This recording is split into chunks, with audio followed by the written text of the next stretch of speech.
Ipinagpalit, ibinenta, itinapon. Habang abala ako sa paghahanda ng aming Noche Buena, pinalasap niya sa akin ang pinakamalamig na Pasko. Isang pirma na lang daw, at ang bahay na isinuko ko ang lahat ay magiging abo na lang. Ngunit sa pagbagsak ng kanyang pluma, doon naman sisibol ang aking pagbangon. Paano mawawasakin ang isang babaeng natutunan ng mabuhay sa impyerno? Pirmahan mo to at umalis na kayo sa pamamahay ko. Ibinenta ko na. Ang bawat salita ay parang matatalim na piraso ng yelo, tumutusok sa mainit at abalang katahimikan ng aming kusina.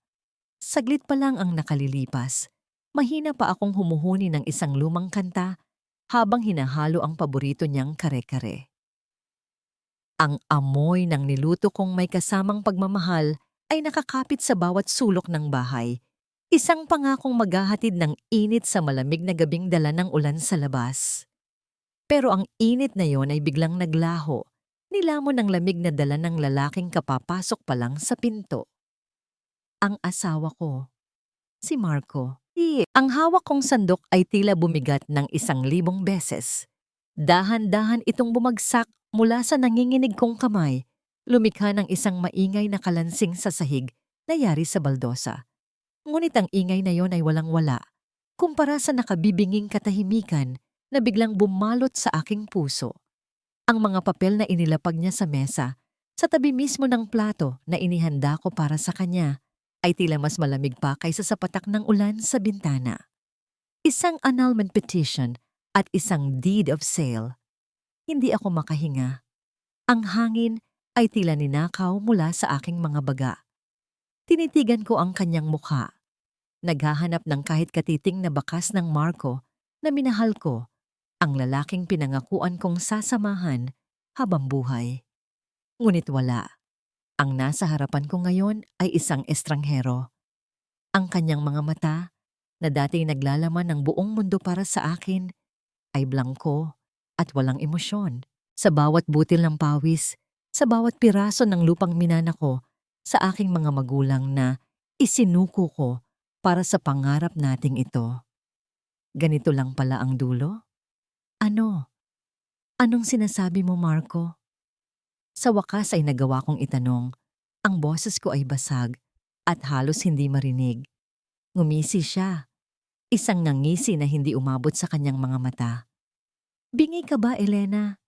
Sabi ko, ibinenta ko na ang bahay at gusto kong pirmahan mo ang mga papel na yan para maging malinis na ang lahat. May 3 araw ka para mag-impake at lisanin ang lugar na ito. Pero saan kami pupunta ni Junjun? Ito ang tahanan natin. Pagmamakaawa ko, ang mga luha ay nagsisimula nang mamuo sa aking mga mata. Problema mo na yan, sagot niya, walang pakialam. Umupo siya sa mesa, kumuha ng kutsara at sumandok ng kare-kare na niluto ko. Isinubo niya ito, nginuya ng 1 beses, bago ito walang pakundangang iniluwa pabalik sa plato. Isang tingin ng sukdulan na pandidiri ang gumuhit sa kanyang mukha. Kahit ang luto mo, wala na ring lasa. Katulad mo. Sabi niya, ang bawat salita ay isang sampal na mas masakit pa sa anumang pisikal na pananakit. Tingnan mo nga ang sarili mo, Elena. Losyang ka na. Palagi kang amoy bawang at mantika. Pagod na ako sa'yo. Pagod na akong magpanggap na masaya ako sa isang asawang naiwan na sa panahon. I need someone on my level. Someone who can keep up with me. Ang bawat alaala ng sakripisyo ay bumalik sa akin na parang isang alon. Ang mga gabi na hindi ako natutulog para tapusin ang mga labada ng iba, para lang may pandagdag kami sa gastusin. Ang pagbebenta ko sa nag-iisang kapirasong lupa ng aking mga magulang para lang makapagsimula siya ng sarili niyang negosyo. Ang mga kamay kong dati makinis, ngayon ay magaspang na at puno ng kalyo dahil sa walang katapusang pagtatrabaho para sa kanya, para sa pamilya namin. Lahat ng iyon, para lang marinig na isa na akong bagay na wala ng lasa. Hindi na ako sumagot. Ano pa ba ang sasabihin ko? Ang sakit ay napakalalim, na tila ito'y nagpatigas sa akin. Pinanood ko lang siya habang tumatayo siya, inaayos ang kanyang mamahaling damit, at naglalakad patungo sa aming silid. Ang silid na pareho naming pinagsaluhan sa loob ng 15 taon. Pumasok siya at isinara ang pinto. At pagkatapos, narinig ko ang pinakamasakit na tunog sa lahat. Ang marahang pag-ikot ng susi sa seradura. Nakalak. Inilak niya ako palabas. Sa gabing iyon, sa gitna ng amoy ng pagkaing niluto ko para sa kanya, sa loob ng bahay na itinayo mula sa aking dugo at pawis, naramdaman ko ang katotohanan. Hindi na ako ang reyna ng tahanang ito. Isa na lang akong estranghero. Isang bisitang hindi na inaasahan, na binigyan na ng taning para lisanin ang lugar na minsan kong tinawag na paraiso. Ang tunog ng seradura na pumihit ay tila isang susi na hindi lang nagsara ng pinto sa pagitan naming dalawa, kundi nagbukas din sa mga alaala na matagal ko nang sinubukang ibaon. Nakaupo ako sa malamig na sahig ng sala, yakap-yakap ang aking mga tuhod, habang si Junjun ay mahimbing na natutulog sa sofa, walang kamalay-malay sa bagyong sumisira sa aming munting mundo. Sa dilim, ang tanging liwanag ay nagmumula sa mga ilaw pamasko ng aming kapitbahay, kumukutitap sa bintana. Isang malupit na paalala ng kapaskuhang dapat sana ay puno ng saya. Tila bumalik ang aking gunita sa aming maliit na apartment sa Maynila. 10 taon na ang nakalilipas. Ang amoy ng bagong plansang damit at murang instant noodles ang palaging bumabalot sa aming espasyo. Ang mga kamay ko noon ay laging pagod sa paglalabada para sa iba, habang si Marco naman ay abala sa kanyang pag-aaral. Ngunit sa bawat pagod, may katumbas ng ngiti. Sa bawat kalyo sa aking palad, may halik siyang iginagawad. Puno kami ng pangarap, at sa mga mata niya noon, ako ang kanyang reyna, ang kanyang inspirasyon.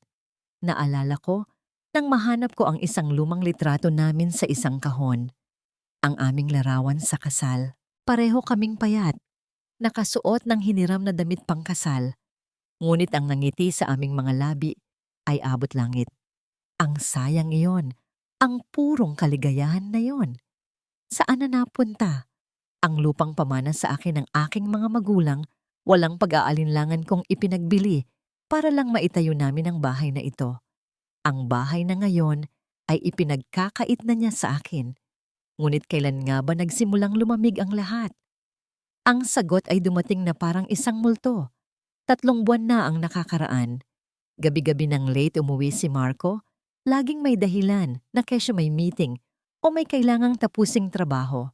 Isang gabi, habang tinatanggal ko ang kanyang Amerikana para isampay, may naamoy akong kakaiba. Isang matamis at mamahaling pabango ng babae. Hindi iyon ang pabango ko. Ipinagsawalang bahala ko ito. Baka naamoy lang sa opisina, bulong ko sa sarili. Ngunit ang duda, kapag naitanim na, ay parang isang halamang dahan-dahang tumutubo sa dilim. Ang katotohanan ay sumampal sa akin isang gabi habang siya ay naliligo. Kinuha ko ang kanyang telepono para i-charge at sa pag-ilaw ng screen, isang mensahe ang lumitaw sa screen mula sa isang pangalang Stella. Ang mga salita ay tila mga punyal na sabay-sabay tumarak sa aking dibdib. Thanks for the amazing dinner, babe. I can't wait to build our future in our new home. Hindi ako huminga. Ang mundo ko ay tumigil sa pag-ikot. Ang babe, ang aming bagong tahanan. Lahat ng kasinungalingan ay biglang naging malinaw na parang kristal. Ang bawat late na pag-uwi, ang bawat malamig na pagtrato, ang bawat pagdistansya niya, lahat ay may dahilan. Hindi ako sumigaw. Hindi ako pumasok sa banyo para komprontahin siya. Sa halip, isang nakakabinging katahimikan ang bumalot sa akin. Dahan-dahan kong ibinalik ang telepono sa mesa. Ang aking mga kamay ay kasing lamig ng yelo. Tumingin ako sa natutulog na si Junjun. At doon, sa gitna ng aking pagkawasak, isang desisyon ang nabuo. Hindi ako iiyak. Hindi ako magmamakaawa. Lalaban ako. Ngunit hindi sa paraang inaasahan niya. Lalaban ako ng tahimik.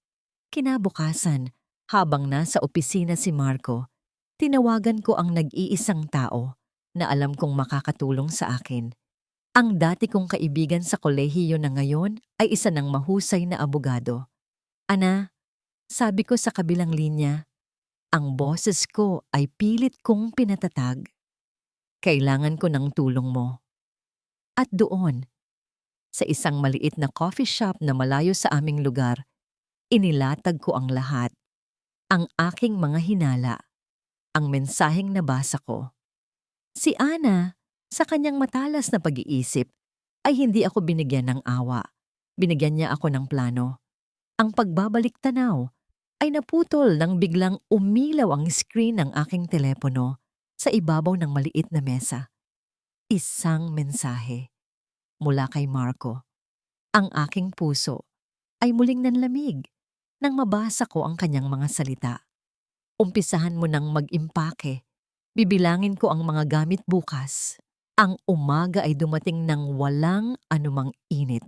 Ang mensahe ni Marco ay parang isang utos militar na umalingaw-ngaw sa aking isipan.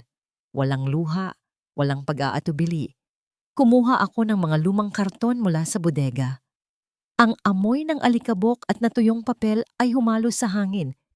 Tila amoy ng mga alaala na isinasilid at itatapon.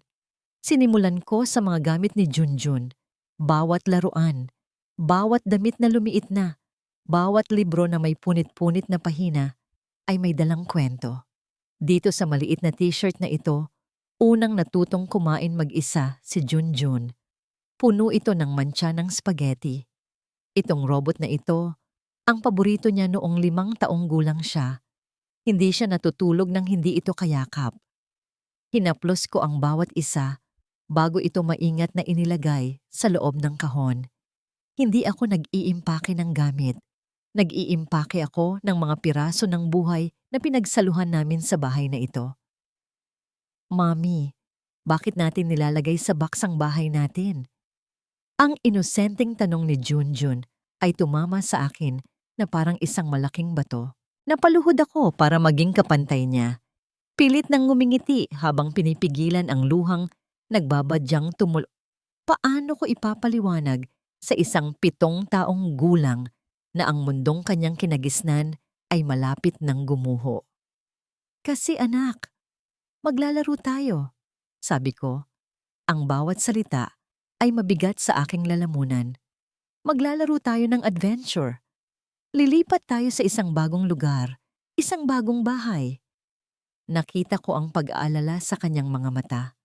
Pero mami, nandito po ang school ko. Nandito si Tita Baby. Ayoko pong umalis.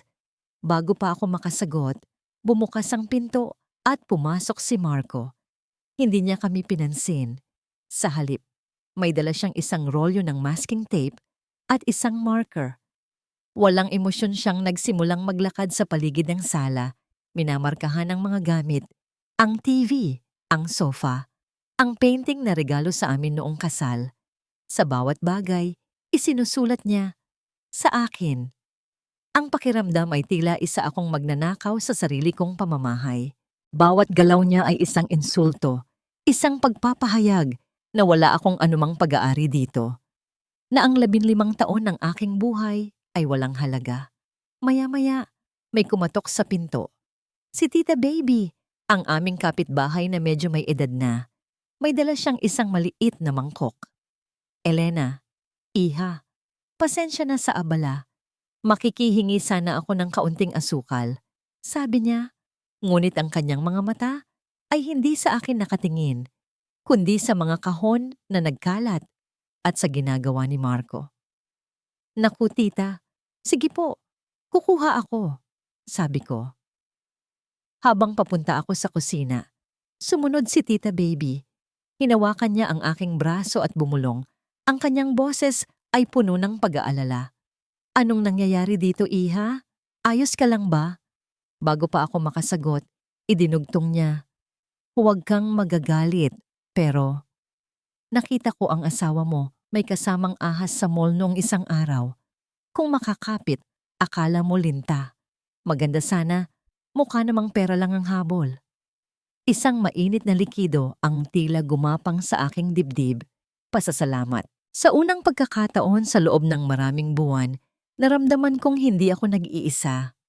Bumalik si Marco sa kusina, isang pilit na ngiti ang nasa kanyang labi.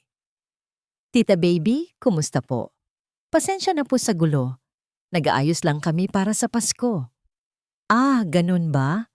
Sagot ni Tita Baby, halatang hindi naniniwala.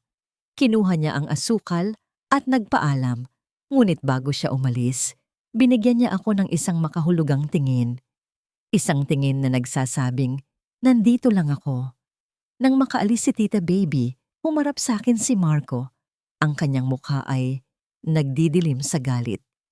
Huwag na huwag kang magkakalat ng kung anong tsismis, Elena. Mahina, ngunit mariin niyang sabi. Ayokong masira ang pangalan ko dahil lang sa drama mo. Kinagabihan, naubusan kami ng gatas ni Junjun. Gamit ang mga huling barya sa aking pitaka, naglakad ako papunta sa kalapit na sari-sari store.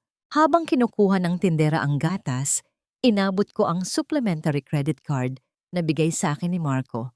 Ang card na ginagamit ko para sa mga gastusin sa bahay.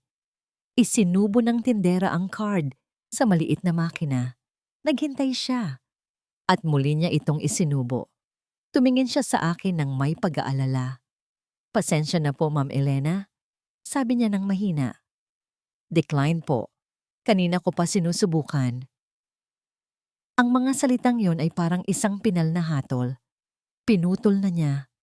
Pinutol na niya ang huling koneksyon ko sa perang pinaghirapan naming dalawa. Nakatayo ako roon, sa harap ng maliit na tindahan, hawak ang ilang barya na hindi sapat para mabili ang gatas ng sarili kong anak. Wala na ako. Wala na akong pera. Wala na akong kapangyarihan. Ganap na wala.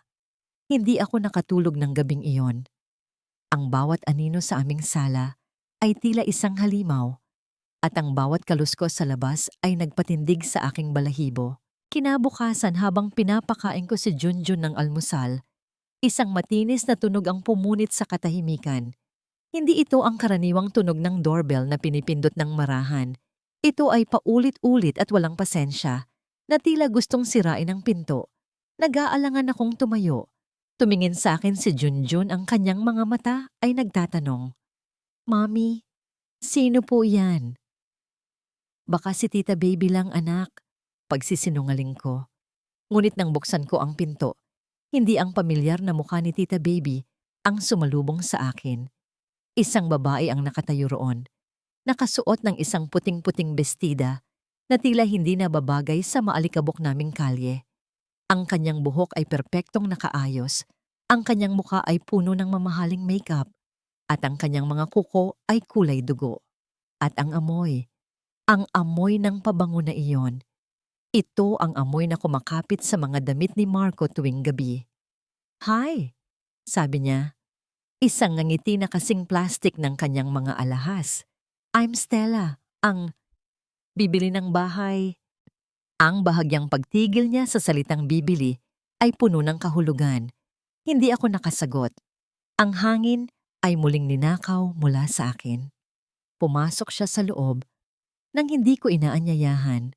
Ang kanyang mga takong ay lumilikha ng matatalas na tunog sa aming sahig. Ang kanyang mga mata ay mabilis na naglakbay sa bawat sulok ng aming sala. Isang tingin ng pag-insulto na nakakubli sa likod ng pagkukunwaring interes. Oh, so this is the famous house, sabi niya. Ang kanyang boses ay may halong pang-uuyam. Medyo quaint, no? Medyo luma na ang mga gamit. But don't worry, papalitan ko naman lahat yan. Naglakad siya na parang siya na ang may-ari. Hinaplos niya ang aming lumang sofa, pagkatapos ay pinagpaga ng kanyang mga daliri na para bang nadumihan. Ang bawat kilos niya ay isang sampal. Bawat salita niya ay isang lason. Ang tanging nagawa ko lang ay tumayo roon. Ang aking mga kamao ay nakakuyumigi sa aking tagiliran, habang si Junjun ay nagtatago sa likod ng aking mga binti. Huminto siya sa harap ng isang maliit na mesa sa gilid. kung saan nakapatong ang nag-iisang litrato na hindi ko pa nailalagay sa kahon, ang aming wedding picture. Kinuha niya ito. Tinitigan niya ang masayang mukha namin ni Marco at isang bahagyang ngisi ang gumuhit sa kanyang mga pulang labi. Ang luma na ng frame na to, sabi niya, hindi na uso. At sa isang iglap, ang kanyang mga daliri ay tila aksidenteng bumitaw. Ang pagbagsak ng frame sa sahig ay tila isang pagsabog. Ang tunog ng nabasag na salamin ay parang isang kidlat sa loob ng bahay. Ang mga piraso nito ay kumalat sa sahig na parang mga luhang kristal. Ang masayang larawan namin ni Marco ngayon ay may malaking lamat sa gitna. Hinihiwalay ang aming mga mukha. Oops, sabi niya. Isang pekeng pagkagulat ang nasa kanyang boses. How clumsy of me. Pasensya na ha. Sa sandaling iyon, bumukas ang pinto at pumasok si Marco. Nakita niya ang basag na frame sa sahig. Nakita niya si Stella na may pekeng pag-aalala. At nakita niya ako na nakatayo na parang isang estatwa. Anong nangyari dito? Tanong niya. Ngunit ang kanyang boses ay hindi nag-aalala, kundi naiirita. Marco, babe, I'm so sorry. Sabi ni Stella. Ang kanyang boses ay biglang naging malambing. Nahawakan ko lang tapos nabitawan ko. Ang dulas kasi. Humarap sa akin si Marco. Ang kanyang mga mata ay nanlilisik. Elena, ano bang ginagawa mo? Bakit mo hinayaan lang na mahulog? Hindi ka ba marunong mag-ingat? Hindi ako makapaniwala sa aking narinig. Ako pa ang sinisi. Ako pa ang may kasalanan. Hayaan mo na, babe, sabi ni Stella. Hinahaplos ang braso ni Marco. It's just a thing. Mapapalitan naman yan. It's just a thing. Isang bagay na lang. Ang simbolo ng aming 15 taon, isang bagay na lang na pwedeng palitan. Lumabas silang dalawa, nagtatawanan na parang walang nangyari. Naiwan akong mag-isa kasama ni Junjun at nang basag naming alaala sa sahig. Dahan-dahan akong lumuhod para pulutin ang mga piraso ng salamin. Sa pag-angat ko sa nasirang frame, may isang papel na nalaglag mula sa likuran nito. Ang orihinal na titulo ng lupa ng aking mga magulang, ang papel na nagpapatunay na ang lupang kinatitirikan ng bahay na ito ay galing sa aking dugo at pawis. Hinawakan ko ito ng mahigpit. Ito na. Ito na ang huling piraso ng aking pagkatao na hindi niya pwedeng sirain. Ang gabi ay bumagsak na may kasamang panibagong lamig. Ang ulan ay hindi tumitigil. Ang bawat patak na tumatama sa aming bubong na yero ay parang maliliit na martilyo, isang paalala ng aming pag-iisa. Matapos kong iligpit ang mga bubog sa sahig, itinago ko ang basag na larawan sa ilalim ng kama ni Junjun, kasama ang titulo ng lupa na ngayon ay tanging pag-asa ko na lang. Nang hating gabi, nagising ako sa isang tunog na kinatatakutan ng bawat ina. Isang hirap na paghinga, may kasamang mahinang sipol sa bawat pagbuga ng hangin. Napabalikwas ako. Sa dilim, nakita ko si Junjun na nakaupo sa kanyang kama. Ang maliliit niyang balikat ay umaangat baba sa bawat pilit na paghinga. Ang kanyang mga labi ay nagsisimula ng mangitim. Hinihika siya. At malala ito. Anak, Junjun, huminga ka ng malalim para kay Mami. Sabi ko, pilit na pinapakalma ang sarili kong nanginginig na boses. Dali-dali kong kinuha ang kanyang nebulizer mula sa aparador. Isinaksak ko ito sa outlet sa tabi ng kanyang kama. Pinindot ko ang switch. Walang nangyari. Sinubukan ko ulit. Wala pa rin. Tiningnan ko ang saksakan. Walang kuryente. Pumunta ako sa sala. Buhat-buhat ang hirap na sa paghingang si Junjun at sinubukan ang ibang outlet. Wala pa rin. Sa kusina. Wala. Tila ang buong bahay maliban marahil sa silid kung saan natutulog ang hari ay walang kuryente. Doon ko napagtanto. Ang breaker. Pinatay niya. Wala akong pagpipilian. Ang bawat segundo ay mahalaga. Kinarga ko si Junjun at tumakbo ako patungo sa nakasaradong pinto ng aming kwarto. Kinalampag ko ito ng buong lakas. Marco! Marco, buksan mo ang pinto! Tulong! Sigaw ko. Ang aking boses ay nanginginig sa takot. Si Junjun! Hinihika siya! Kailangan ko ng kuryente para sa nebulizer. Ilang saglit pa, bumukas ng bahagya ang pinto. Si Marco, halatang naistorbo sa pagtulog, ay sumilip na may inis sa kanyang mukha. Ano bang ingay yan? Natututulog ako. Bulyaw niya. Ang kuryente, Marco! Pakibukas! Inaatake ng hika si Junjun. Pagmamakaawa ko, habang ang anak ko ay humihingal sa aking mga bisig. Tiningnan niya si Junjun, hindi nang may pag-aalala, kundi nang may pagkainis. Binaba ko ang breaker sa area niyo. Malamig niyang sabi, ang lakas niyo sa konsumo. Baka nakakalimutan mong wala ka ng pambayad.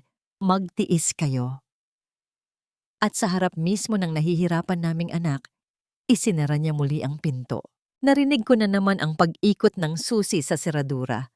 Sa sandaling iyon, isang bagay sa loob ko ang tuluyang namatay. Ang huling katiting na pag-asang baka may natitira pa siyang puso ay naglaho na parang bula. Wala na akong oras para umiyak. Binalot ko si Junjun sa kumot at, nang walang pag-aalinlangan, tumakbo ako palabas ng bahay, patungo sa rumaragasang ulan. Basa, giniginaw at desperado, ang tanging naisip ko ay ang bahay sa tapat. Kinalampag ko ang pinto ni Tita Baby. Ang aking mga kamao ay halos sumugat na sa kahoy. Tita! Tita Baby! Tulong po! Agad na bumukas ang pinto. Ang nag-aalalang mukha ni Tita Baby ang sumalubong sa amin. Nang makita niya ang kalagayan ni Junjun, hindi na siya nagtanong. Diyos ko, iha! Halika! Mabilis siyang kumuha ng payong at susi. Isinakay niya kami sa kanyang lumang kotse at mabilis itong pinaandar patungo sa pinakamalapit na ospital. Sa emergency room, habang ang mga nurse ay inaasikaso si Junjun, naiwan akong nakaupo sa isang malamig na upuang plastik, basang-basa at nanginginig. Tinitigan ko ang aking anak sa loob. Ang kanyang maliit na mukha ay natatakpan ng oxygen mask. Nang lumabas ang doktor at sinabing stable na ang kalagayan niya, doon palang bumuhos ang aking mga luha. Ngunit ang mga luhang iyon ay hindi na para sa nawalang pag-ibig o sa isang wasak na pamilya.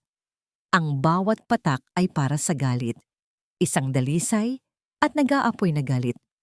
Isang pangako ang binuo ko sa aking puso habang pinagmamasdan ko ang aking anak. Hindi na muli. Hinding-hindi na muling malalagay sa panganib ang buhay ng aking anak dahil sa kasakiman ng kanyang ama.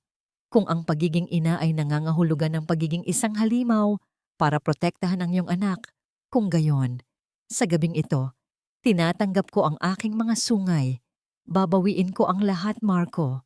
Lahat-lahat.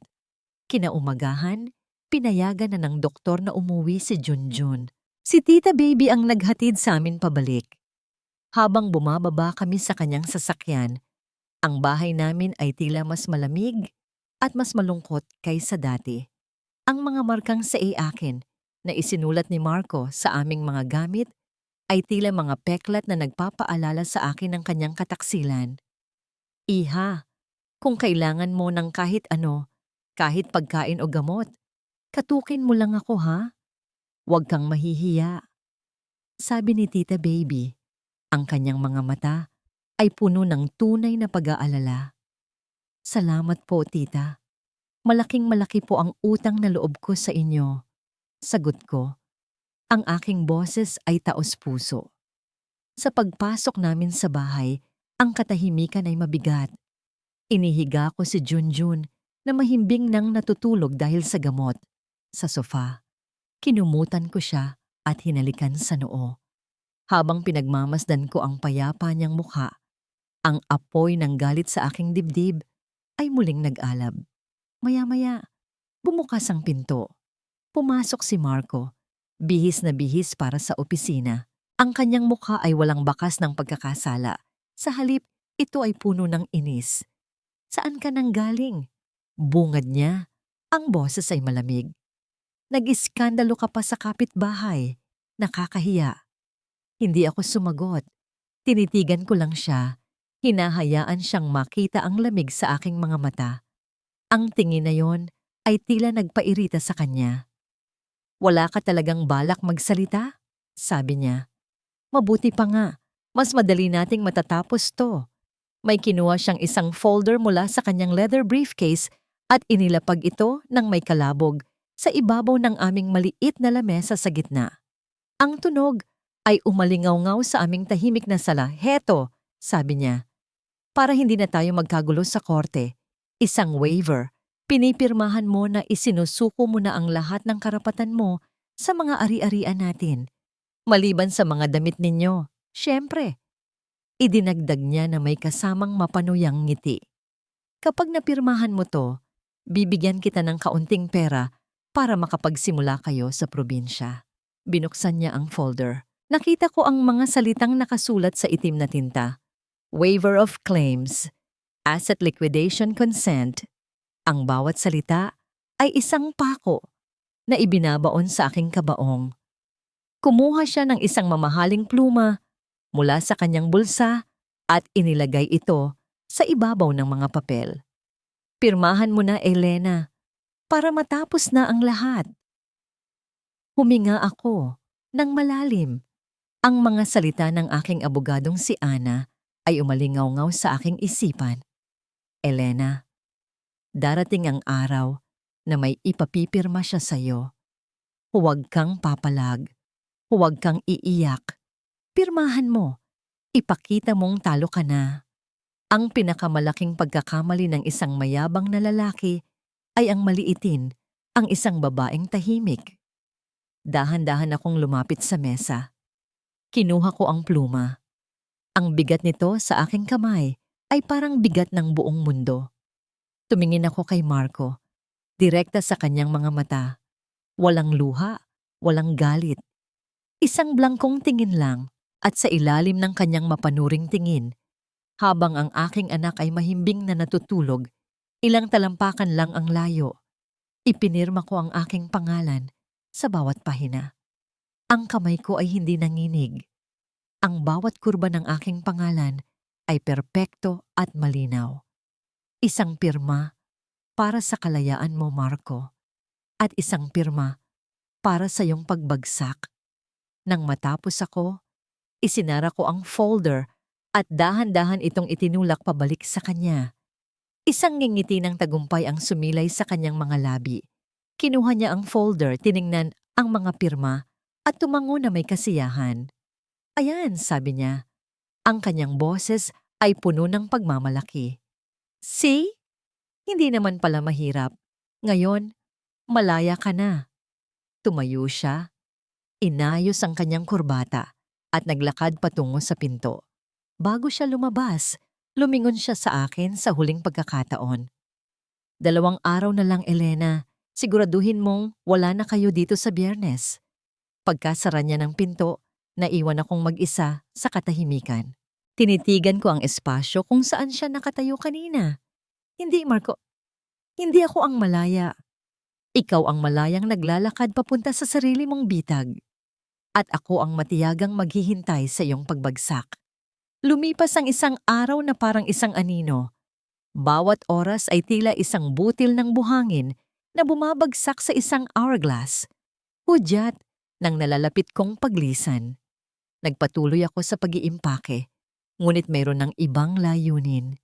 Hindi na ito isang kilos ng pagsuko, kundi isang maingat na paghahanda para sa digmaan.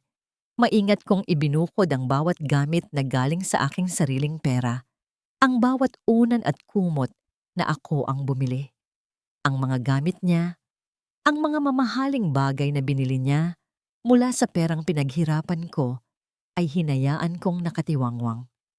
Kinagabihan, pagdating ni Marco, sinalubong ko siya hindi sa pinto, kundi sa gitna ng sala kung saan nagkalat ang mga kahon.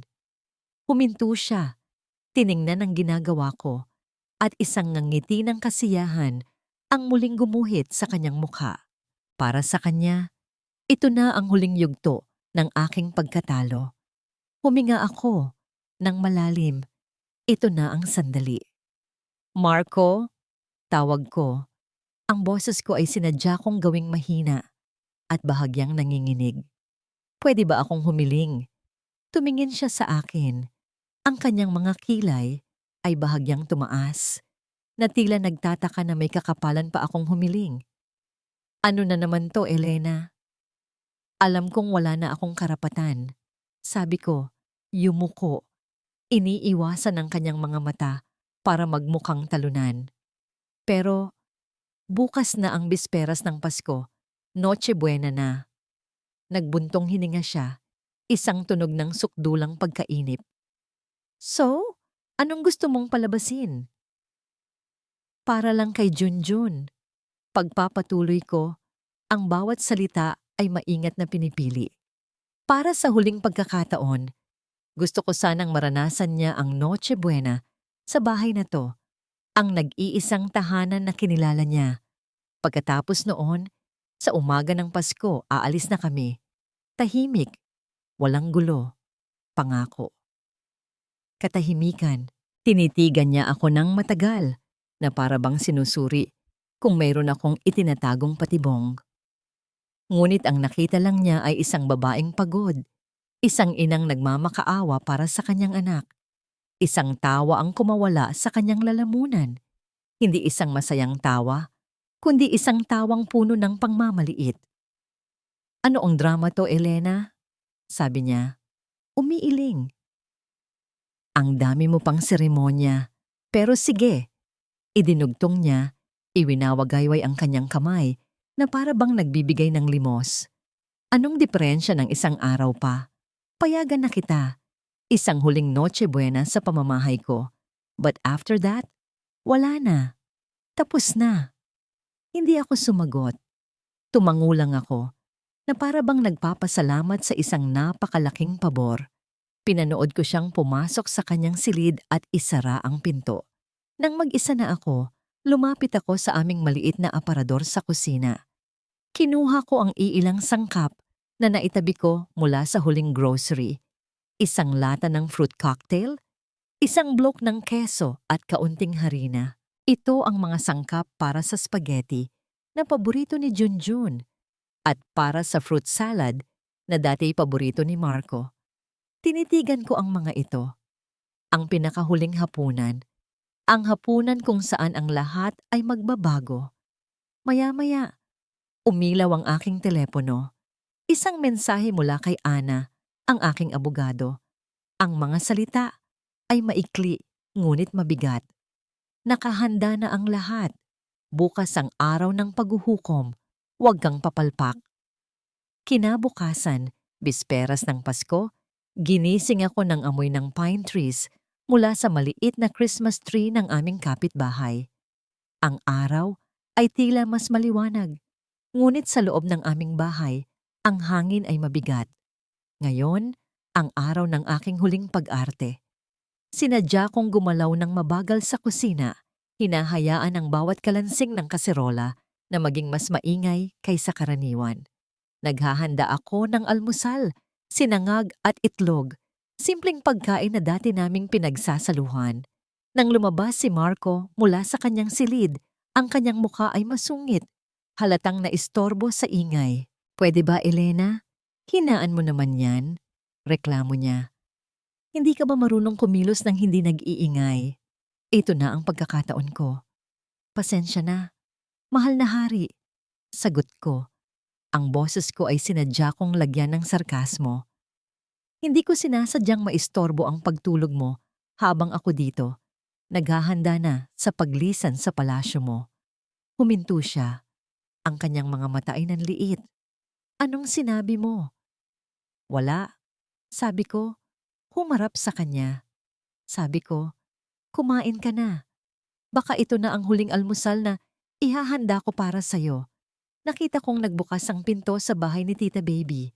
Alam kong nakikinig siya. Palagi naman. Sinadya kong lakasan ang aking boses. Bakit, Marco? Hindi ka ba masaya? Aalis na kami, di ba? Makukuha mo na ang lahat ng gusto mo. Makukuha mo na ang bahay na to, na ako naman ang naghirap para ipundar. at makakasama mo na ang babae mo. Ang mukha ni Marco ay namula sa galit at hiya. Tumigil ka nga, Elena. Rinig ka ng mga kapitbahay. Bakit? Nahihiya ka ba? Nahihiya ka bang malaman nilang lahat na pagkatapos ng 15 taon, itatapon mo na lang ako na parang basahan? Na ipinagpalit mo ako sa isang babaeng mukhang pera? Sinabi nang tumigil ka. Sigaw niya at sa isang kilos na hindi ko inaasahan, malakas niyang itinulak ang mesa. Ang mga plato ay nahulog, lumikha ng isang malakas na ingay ng pagkabasag. Si Junjun, nakadarating lang sa kusina, ay napaiyak sa takot. Doon ako huminto. Niyakap ko ang aking anak. Tama na, Marco. Tama na. Aalis na kami. Huwag mo nang takutin ang bata. Si Tita Baby ay lumabas na ng kanyang bahay, kunwari igway nagwawalis. Ngunit ang kanyang mga mata ay nakatuon sa aming bintana. Si Marco, na napagtanto ang eksenang ginawa niya, ay nagmamadaling lumabas ng bahay, bumubulong ng mga mura. Naiwan kami ni Junjun sa gitna ng nabasag na pinggan at natapong sinangag. Niyakap ko ng mahigpit ang aking anak habang tinitiyak na ang aming audience ay nakita ang lahat. Nang masiguro kong wala na si Marco, tinawagan ko si Ana. Nagawa ko na, sabi ko. Ang boses ko ay kalmado na ngayon. Mabuti, sagot ni Ana.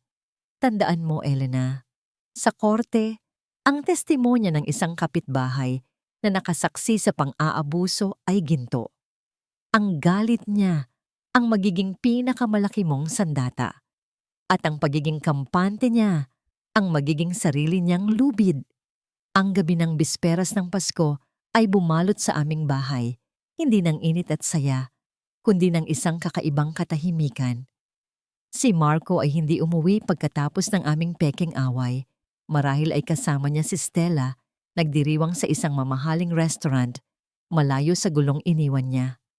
Mas mabuti na rin, dahil ang gabing ito ay para sa amin na lang ni Junjun. Sa kusina, ang amoy ng niluluto kong spaghetti at ng fruit salad ay kumakalat. Ang bawat hiwa ko sa keso, ang bawat halo sa sarsa, ay hindi isang paghahanda para sa isang pagdiriwang, kundi isang huling ritual. Isang paalam sa kusinang naging saksi sa libo-libo kong pagkaing inihanda para sa isang lalaking hindi na ako kayang tikman. Inayos ko ang maliit na mesa sa sala. Naglagay ako ng 2 plato, 2 baso. Nagbukas ako ng dilatang juice. Sa labas, naririnig ko ang masayang tawanan ng mga bata at ang tunog ng mga paputok. Naririnig ko ang kantang Pasko na naman mula sa bahay ni Tita Baby. Ngunit sa loob ng aming bahay, ang tanging maririnig ay ang tibok ng aking puso. Wow, Mommy, ang sarap. Sabi ni Junjun nang matikman niya ang spaghetti, ang kanyang mga mata ay nagniningning sa tuwa. Sana laging Pasko, Mommy. Isang nangiti ang pilit kong iginuhit sa aking mga labi. Oo, anak. Mula ngayon, sisikapin ni Mommy na laging maging parang Pasko ang buhay mo. Darating po ba si Daddy? Tanong niya. Ang kanyang boses ay puno ng pag-asa. Ang tanong na yon ay isang maliit na karayom na tumusok sa aking puso. Hinawakan ko ang kanyang maliit na kamay. May trabaho si Daddy, anak, pero hindi ibig sabihin noon, hindi kanya mahal, ha?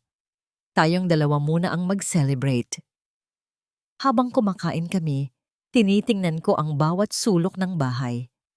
Ang kupas na pintura sa pader kung saan minsan naming sinukat ang taas ni Junjun. Ang gasgas sa sahig kung saan niya unang natutunang magbisikleta. Ang bawat piraso ng bahay na ito ay may kwento. At bukas, lalaban ako para sa bawat kwentong yon. Nang matapos kaming kumain at habang hinuhugasan ko ang mga plato, naramdaman ko ang pagyakap ni Junjun mula sa aking likuran. Thank you po sa spaghetti, Mommy. I love you po. Bulong niya. Napapikit ako. Ito ang dahilan ng lahat. Ang yakap na ito, ang pagmamahal na ito ang aking sandata. gabi na nang buhatin ko ang natutulog ng si Junjun patungo sa kanyang kama sa sala. Kinumutan ko siya ng maigi. Pinoprotektahan siya mula sa lamig na dala ng gabi at ng aming sitwasyon. Umupo ako sa tabi niya. Hinahaplos ang kanyang buhok. Pinagmamasdan ang payapa niyang paghinga. Sa ilalim ng unan niya, kinapa ko ang nakatagong titulo ng lupa. Hinawakan ko ito. Ang papel na ito ay hindi lang isang dokumento. Ito ang aking tapang, ang aking paghihiganti, ang kinabukasan ng aking anak. Sa dilim, yumuko ako at bumulong sa natutulog na si Junjun. Isang pangakong tanging kami lang ang nakakaalam. Anak, matulog ka na. At bukas, sa iyong paggising, babawiin ni Mami ang lahat. Ang umaga ng Pasko ay dumating, hindi dala ang amoy ng hamonado o keso de bola, kundi ang bigat ng isang nagbabadyang pagtutuos. Binihisan ko si Junjun ng kanyang pinakamagandang damit. Binihisan ko ang aking sarili ng isang simpleng itim na bestida, isang kulay ng pagluluksa para sa isang kasal na matagal nang patay, at isang kulay ng kapangyarihan para sa isang laban na malapit nang mapanalo. 9:00 ng umaga, isang mamahaling kotse ang pumarada sa tapat ng aming bahay. Bumaba si Marco, nakasuot ng isang bagong-bagong suit. Kasunod niya si Stella, na nakasuot ng isang pulang-pulang damit na tila isang naglalakad na apoy. At sa likod nila, 2 lalaki, isang abogado na may dalang briefcase at isang negosyanteng may malaking tiyan na marahil ay ang sinasabing bumili ng aming bahay. Pumasok sila sa aming sala na para bang pag-aari na nila ito. Ang kanilang mga mata ay hindi nakatingin sa akin, kundi sa mga gamit. Sinusukat na ang mga ito. Elena, sabi ni Marco. Ang kanyang boses ay walang anumang emosyon.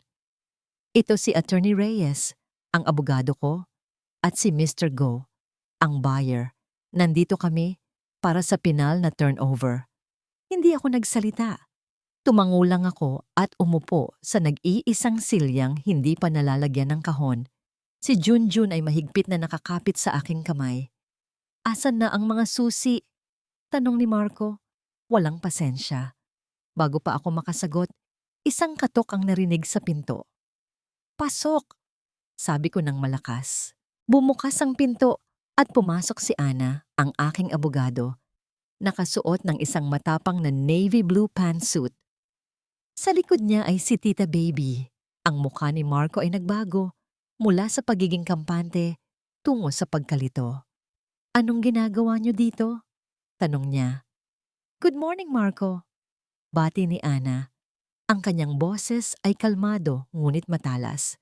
I'm Attorney Ana Cruz. I'm here to represent my client, Mrs. Elena Reyes. Isang tawa ang kumawala kay Marco. Client? Anong kalokohan to? Pumirma na siya sa waiver. Wala na siyang karapatan sa kahit ano. Talaga ba? Sabi ni Ana. Ngumiti. Lumapit siya sa mesa at inilapag ang kanyang sariling briefcase. Binuksan niya ito. Attorney Reyes, Mr. Go. Bago ninyo ituloy ang transaksyong ito, nais ko lang ipaalam sa inyo na ang property na ito ay hindi pag-aari ni Mr. Marco Reyes. Ang abogado ni Marco ay tumawa rin. That's absurd. Hawak namin ang original na titulo. Hindi, sabi ni Ana, at inilabas ang isang dokumento.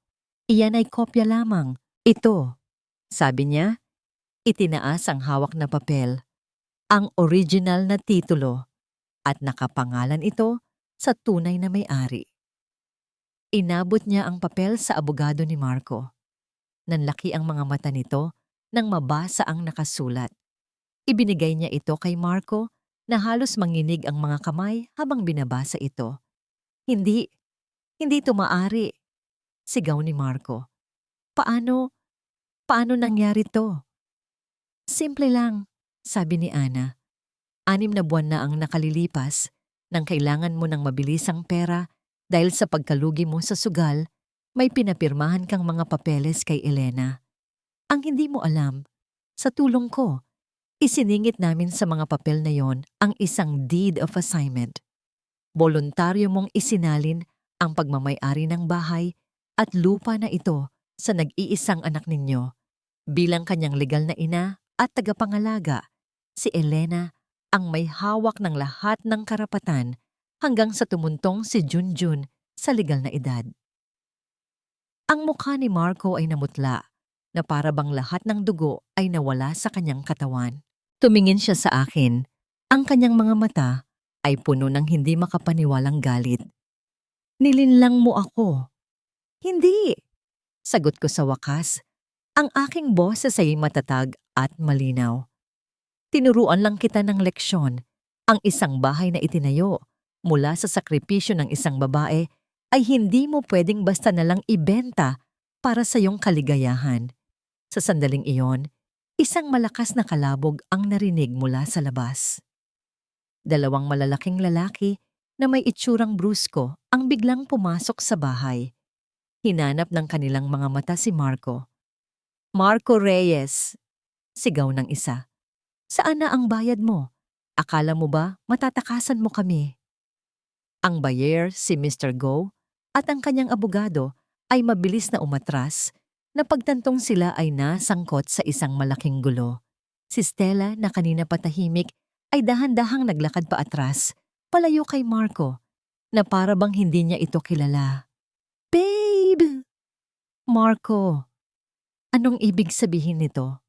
Tanong ni Stella, ang kanyang boses ay nanginginig na. Hinawakan ng mga lalaki si Marco sa magkabilang braso. Wala kang pera ha? Pero may pambili ka ng bagong kotse para sa babaeng to? Sabi ng isa. Itinuro si Stella. Natulala si Marco, hindi siya makapagsalita. Ang kanyang mundo, ang kanyang perpektong plano ay gumuho sa harap niya sa loob lamang ng ilang minuto. Habang hinihila siya palabas ng mga lalaki, ang huling nakita niya ay ang aking mukha. Kalmado, matatag, at sa wakas, malaya. Ang paghila kay Marco palabas ng bahay ay nag-iwan ng isang nakabibinging katahimikan. Si Stella, sa isang iglap, ay tila naging isang multo. Ang pulang damit niya, na kanina'y simbolo ng kapangyarihan, ay naging bandila ng kanyang pagkatalo. Nang walang anumang salita, mabilis siyang tumalikod at halos takbuhin ang paglabas sa pinto. Tila isang magnanakaw na nahuli sa akto. Ang buyer at ang abogado ni Marco ay sumunod na rin, bumubulong sa isa't isa, nagmamadaling iwanan ang lugar ng krimen. Naiwan kami sa sala. Ako, si Junjun, si Ana at si Tita Baby. Ang hangin ay tila mas magaan na ngayon, na para bang isang mabigat na ulap ang tuluyan ng umalis. Ngumiti sa akin si Ana. Tapos na, Elena. Tapos na ang laban. Niyakap ko siya ng mahigpit. Salamat, Ana. Hindi ko alam kung anong gagawin ko kung wala ka. Wala yon, sagot niya. Ang tunay na lumaban dito ay ikaw. Si Tita Baby naman ay lumapit sa akin. Ang kanyang mga mata ay nangingilid sa luha ng tuwa. Sabi ko na nga ba, Iha, ang kabutihan ay laging nananaig. Naku ko, kung alam mo lang, ang buong kapitbahayan ay nakabantay. Tuwang-tuwa sila. Sa labas, nagsimula na ang tsismisan. Ang kwento ng pagbagsak ni Marco Reyes ay mabilis na kumalat na parang apoy, dala ng bawat hanging amihan ng Pasko. Ang kahihiyan na kinatakutan niyang mangyari sa akin ay bumalik sa kanya ng 100 beses pa. Pagkaalis ni Ana at ni Tita Baby, sinimulan kong maglinis. Ngunit sa pagkakataong ito, ang paglilinis ay hindi na isang obligasyon. Ito ay isang seremonya. Una kong kinuha ang mga kahon na may markang SA akin na isinulat ni Marco. Dinala ko ang mga ito sa labas, isa-isa. Ang kanyang mga mamahaling damit, ang kanyang mga sapatos, ang kanyang mga gamit sa golf. Inilagay ko ang lahat sa bangketa. Pagkatapos, kinuha ko ang lahat ng bagay na nagpapaalala sa kanya. Ang mga litrato, ang mga regalo niya, at inilagay sa isang malaking itim na garbage bag. Walang galit, walang luha. Isang pakiramdam lang ng kaluwagan. Nang malinis na ang lahat, binuksan ko ang lahat ng bintana. Hinayaan kong pumasok ang sariwang hangin ng Pasko. Hinayaan kong alisin nito ang amoy ng kanyang pabango, ang amoy ng kanyang kasinungalingan. Ang bahay ay muling naging tahanan, ang aming tahanan. Kinagabihan, sa unang pagkakataon sa loob ng maraming buwan, nakapagluto ako ng may ngiti sa aking labi. Noche Buena. Simple lang ang aming handa, ang natirang spaghetti at fruit salad. Ngunit para sa amin ni Junjun, ito ang pinakamasarap na handaan sa buong mundo. Habang kumakain kami, tumunog ang aking lumang telepono, isang hindi pamilyar na numero. Nag-aalangan ko itong sinagot. Hello, Mrs. Elena Reyes po ba? Tanong ng isang boses sa kabilang linya. Ako nga po, sagot ko.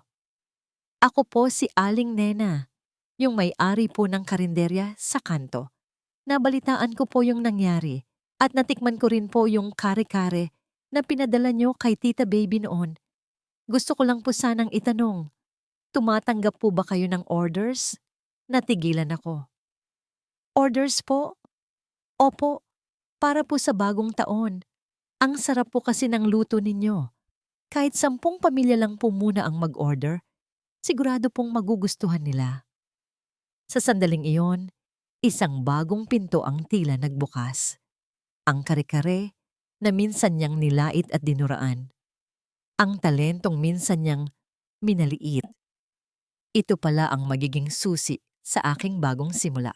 Opo, sagot ko. Isang nangiti ang nabubuo sa aking mga labi. Tumatanggap po ako ng orders. Pagkababa ko ng telepono, tiningnan ko si Junjun. Nakangiti siya.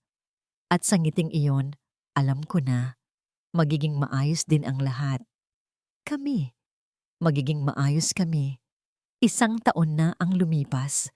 Ang dating bahay na puno ng tensyon at takot ay isa na ngayong pugad ng tawanan at pag-asa. Ang amoy ng bawang na ginigisa at ang halimuyak ng kare-kare na niluluto sa malalaking kaldero ang palaging sumasalubong sa sinumang dadaan. Sa labas ng gate, isang simpleng karatula na gawa sa kahoy ang nakasabit. Kusina ni Elena. Mula sa pagtanggap ng 10 order, ang aking munting negosyo ay naging isang maliit na karinderya na palaging puno ng tao. Ang mga kapitbahay, mga tsuper, mga empleyado mula sa kalapit na opisina, lahat sila ay bumabalik-balik para sa lutong bahay na pagkaing may kasamang puso. Si Tita Baby, ang aking hindi opisyal na manager, mas abala pa sa pag-aasikaso ng mga customer kaysa sa akin.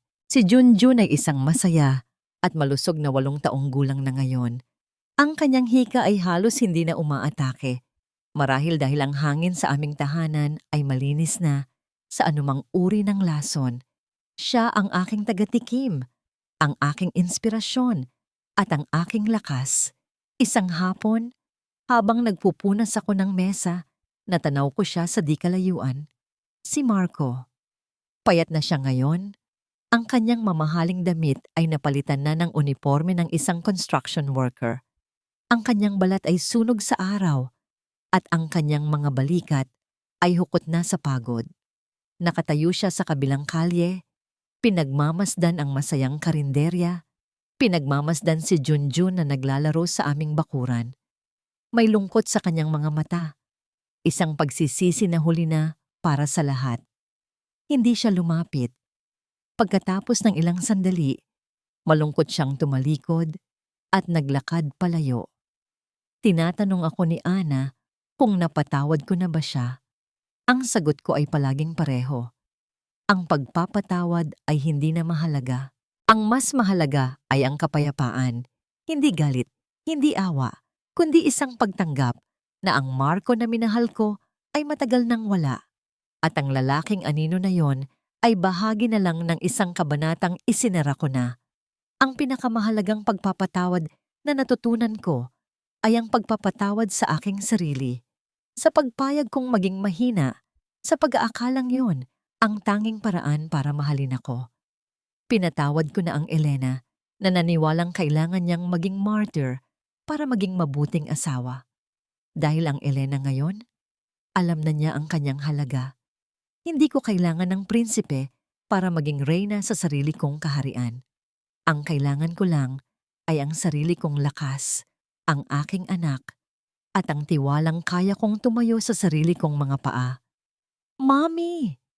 Naputol ang aking pag-iisip nang tumakbo palapit sa akin si Junjun.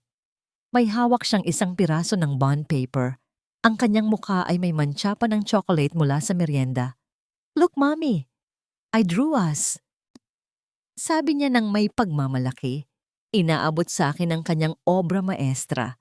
Kinuha ko ang drawing at pinagmasdan ito. Ito ay isang simpleng drawing ng bata.